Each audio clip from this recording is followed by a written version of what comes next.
Fredericksburg. I am going to read you Madeline by Ludwig Bemelens. Madeline.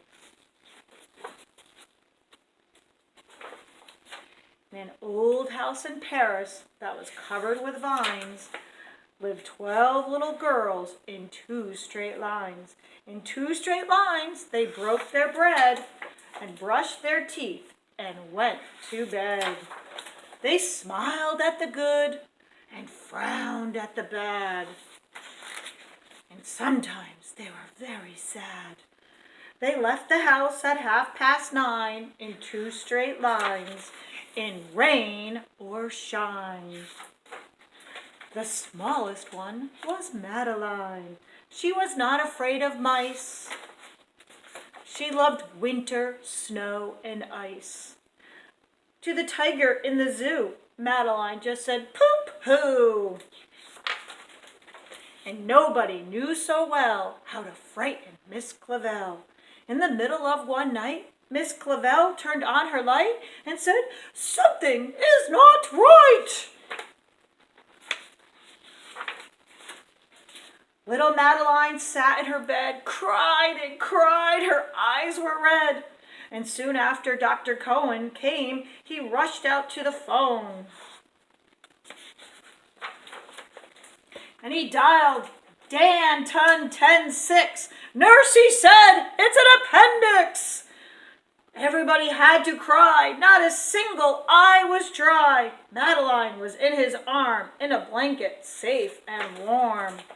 In a car with a red light, they drove out into the night. Madeline woke up 2 hours later in a room with flowers.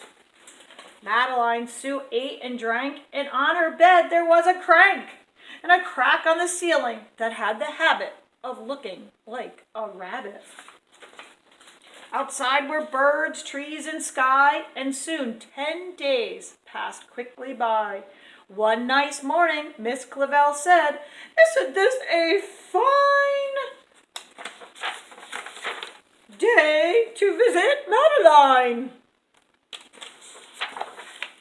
Visitors from 2 to 4 read a sign outside her door, tiptoeing with solemn face, with some flowers and a vase.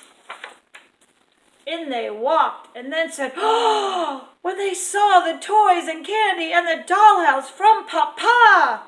But the biggest surprise by far, on her stomach was a scar.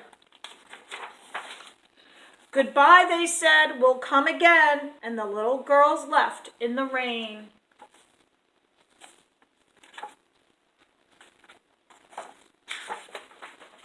They went home and broke their bread, brushed their teeth, and went to bed.